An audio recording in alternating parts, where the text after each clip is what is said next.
उसकी वापसी quite impossible, बिल्कुल भी संभव नहीं है। ये लोगों को मिसलीड कर रहे हैं। उनका ये कहना था, जो 6 पार्टियां वहां पे गुप्पार डिक्लेरेशन को मिली हैं, उनका ये कहना था कि ये लोग मिसलीड कर रहे हैं और पब्लिक को गुमराह करने का प्रयास कर रहे हैं। और दूसरी ओर पैंथर्स पार्टी ने भी आज प्रोटेस्ट किया। एक तरफ पैंथर्स पार्टी ने ये प्रोटेस्ट किया कि 370 अब जा चुका है, 35 से जा चुका है, वापस नहीं आ सकता। दूसरी उन्होंने भाजपा को भी कटघरे में खड़ा किया। अपने प्रदर्शन के दौरान उन्होंने कहा कि भारतीय जनता पार्टी ने मजाक किया है, एक बड़ी अच्छी खासी स्टेट को यूटी बना दिया है, जम्मू खित्ते के लोगों के साथ सुतेला व्यवहार किया है। जी सर, ये कहना था उनका। आम जनता में कहीं न कहीं चर्चा होती होगी। आम जनता का क्या मूड लग रहा है इस सारे को जो कश्मीर में बना है, जम्मू में विरोध हो रहा है, स्टेट यूटी में डिवाइड हुई है, तो क्या आम जनता क्या कहती है? देखिए, अगर जम्मू प्रोविंस की मैं बात करूं तो सनम 370 या 35A को लेकर के ज्यादा दिलचस्पी नहीं है। और दूसरी बड़ी बात यह है कि उनको थोड़ा सा कष्ट है, और इस बात का कष्ट है कि उनकी जॉब्स और लैंड प्रोटेक्ट होनी चाहिए, और उनको भरोसा भी है कि यूनियन गवर्नमेंट इसमें कोई ना कोई ऐसा बीच का रास्ता निकालेगी ताकि इनकी जॉब और वो प्रोटेक्ट हो सके। गुस्सा उनको इस बात का है कि डिमोट हो गए, एक स्टेट से यूटी बन गए। यूटी बनने के कारण उनको काफी दिक्कतें आ रही हैं। उनका कहना है कि फुल फ्लैज स्टेट, जो डोगरा रियासत वो कहते हैं जम्मू के लोग, डोगरा रियासत को यूटी में तब्दील कर दिया गया है। एक दो चीजें हैं जिसको लेकर के जम्मू के लोगों में मलाल है, अदरवाइज 370-35A को लेकर के ज्यादा डिस्कशन नहीं होती है। विनोद जी, एक आखिरी प्रश्न आपसे जरूर जानना चाहूंगा। बहुत ही सियासत आपने देखी है, राजनीति से लेकर सियासत के सभी हलकों में आपकी नजर रहती है और रही भी है। इस वक्त ये कश्मीर में जो सभी लोग पॉलिटिकल पार्टीज एक पेज पे आ चुके हैं, कहते हैं घड़ी की सुइयां जहां कुछ लोग कहते हैं वापस नहीं मोड़ी जा सकती, वहीं ये भी कहते हैं कि ये ऐसे मामला 70 के दहाई में भी देखने को मिले थे। क्या लगता है आने वाले दिनों में ये किस तरह की सियासत पनप सकती है जम्मू कश्मीर में? देखिए, कुछ भी संभव है सनम, कुछ भी हो सकता है।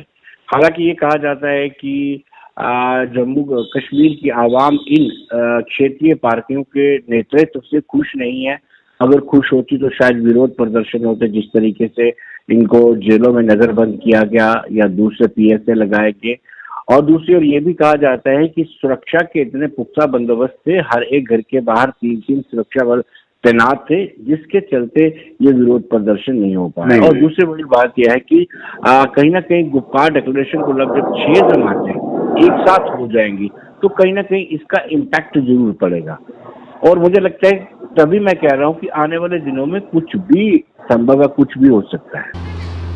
बहुत शुक्रिया विनोद कुमार पूरी जानकारी के लिए। जम्मू से विनोद कुमार जानकारी फराहम करे थे। और ये भी कहना उनका कि जम्मू में ये भी कहा जाता है आम लोग 35 से 370 के हवाले से ज़्यादा बहस नहीं करते, लेकिन जम्मू में नाराज़गी भी है लोगों में, और ख़ास तौर पे रियासत के बंटवारे पर जम्मू के लोगों में नाराज़गी भी है। और दूसरे मामलात में अब नाज़रीन बताएं कि आज दुनिया भर में वर्ल्ड फूड डे यानी ग़िज़ाइयत का दिन मनाया गया। और आज इस हवाले से जहां कई तकरीबात हुई, वहीं महकमे ज़राअत की जानिब से आज क्रमशेर बडगाम में एक तकरीब मुनक़द हुई, जहां हॉर्टिकल्चर के डायरेक्टर एजाज़ अहमद मेहमान ख़ुसूसी के तौर मौजूद रहे। और एजाज़ अहमद ने आज इस मौके पर इस दिन का मकसद आवाम को मुतवाज़िन ग़िज़ा के बारे में आगाही फराहम करना बताया। और ये भी बताया कि ग़िज़ाइयत की कमी की वजह से इंसानी जिस्म को बहुत ज़्यादा नुकसान होता है, और मुतवाज़िन ग़िज़ा खाने से इंसान सेहतमंद ज़िंदगी गुजार सकता है। आपने यहाँ सुना होगा कि आज वर्ल्ड फूड डे मनाया जा रहा है, और ऑनरेबल प्राइम मिनिस्टर हमारे मुल्क के इस दिन एक रिलीज़ कर रहे हैं, एक कॉइन 75 रुपीज़ का एक कॉइन भी हो रहा है रिलीज़। और इसमें जो फूड के बारे में अवेयरनेस देनी है कि फूड हमारे सेहत के लिए, हमारी नशोनुमा के लिए कितना ज़रूरी है। हमारे बच्चे कमज़ोर होते हैं और अक्सर बेशतर बीमार रहते हैं। अगर हमें उनकी सेहत की नशोनुमा का ख्याल रखना, उनको सही खुराक देना है, सही फूड देना है, और हमने ज़्यादा से ज़्यादा पेड़ लगाने हैं। आज हमारा बडगाम में भी यहाँ आंगनवाड़ी सेंटर क्रमशोर B में हमने पेड़ लगाने हैं, प्लांटेशन ड्राइव की है, क्योंकि ऑल इंडिया लेवल पर हमारा ये चूज़ हुआ ये डिस्ट्रिक्ट। तो इंशाल्लाह हम ये भी कर रहे हैं यहाँ पर, और हम यही अवेयरनेस दे रहे हैं लोगों को, ज़्यादा से ज़्यादा पेड़ अपने बागों में, अपने ज़मीनों में, अपने किचन गार्डन में लगाइए, और एक हमारा जो आने वाला फ्यूचर होगा, हमारे बच्चे जो हैं जिनको सही खुराक मिलेगा, जिनको सही फ्रूट मिलेगा।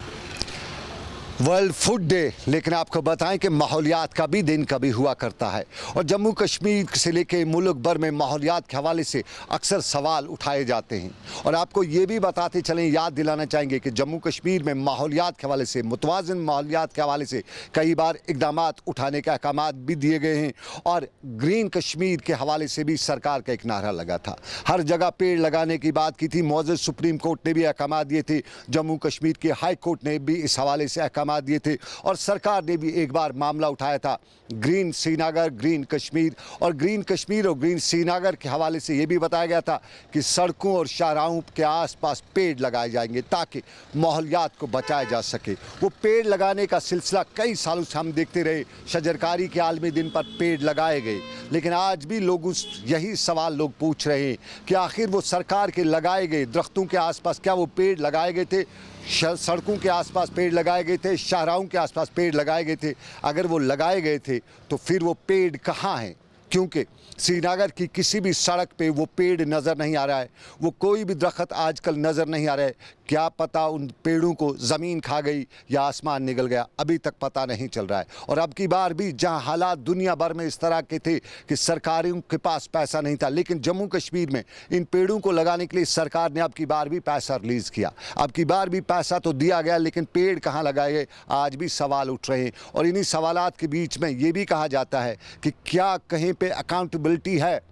रियासती सरकार कहीं उन पेड़ लगाने वालों से पूछ सकती है कि आखिर वो पेड़ कहाँ लगाए थे? कोई उसकी निशानदेही कर सकता है कि कहाँ हैं वो पेड़?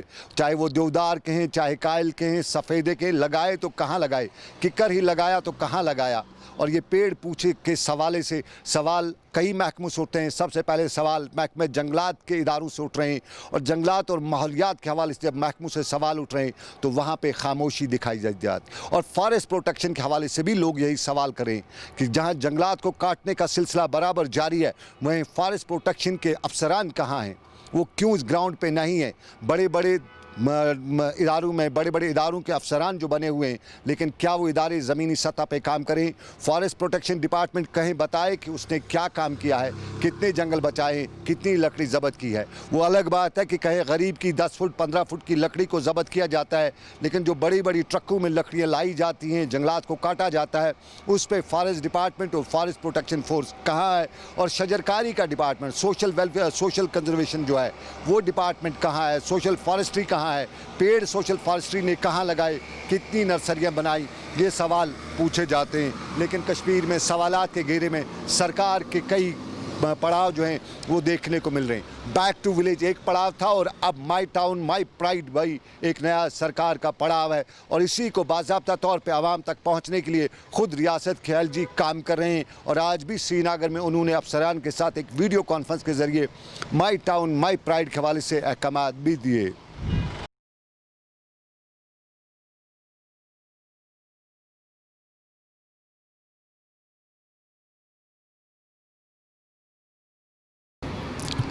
माई टाउन माई प्राइड सरकार का अब दूसरा पड़ाव, दूसरा मार्का, लेकिन इसके साथ साथ आवाम को बिजली के हवाले से मुस्बत खबरें यानी खुश करने वाली खबरें आ रही हैं। कल एलजी की प्रेस कॉन्फ्रेंस में रोहित कंसल ने बताया कि अगले 4 सालों के दौरान बिजली की पैदावार में, प्रोडक्शन में हम खुद कफील हो जाएंगे और त्राल के लोगों के लिए भी खुद कफीली की खबर है। और सब ज़िला त्राल के में बिजली की किल्लत को दूर करने के लिए इंतज़ामिया ने त्राल में 100 मेगावाट ग्रिड स्टेशन लगाने का मंसूबा बना रखा है और इस हवाले से आज ज़मीन की निशानदेही भी की गई। और यहाँ एडिशनल कमिश्नर त्राल ने 30 कनाल की ज़मीन की निशानदेही करते हुए त्राल की आवाम को यकीन दिलाया कि यहाँ पे जो ग्रिड स्टेशन तामीर होगा उससे इलाके में बिजली की किल्लत को दूर करने में मदद मिलेगी। तो मुझे लग रहा था कि शायद हमें जो टोटल रिक्वायरमेंट है वो 60 मेगावाट के करीब है, जबकि हमें जो कैरिंग कैपेसिटी अवंतीपोरा से वो 30 मेगावाट की है। दैट मीन्स अगर हम 100% भी पावर वहाँ से लाएंगे अवंतीपोरा से, जो एग्जिस्टिंग हमें कैरिंग कैपेसिटी है, फिर भी हम 50% ही हम पावर दे सकते हैं अपने यहाँ के हैबिटेंट्स को। उस लिहाज से हमें सख्त ज़रूरत थी कि हम अपना ग्रिड स्टेशन बन जाए। कोशिश हमने की थी कि इससे पहले भी हम जो हमारी कैरिंग कैपेसिटी उसकी डबल कर दें, लेकिन डबल करने से भी फिर हमारी जो टारगेट है वो मीटअप नहीं हो रहा है। लेकिन ये एक खौफ है मुझे लग रहा है।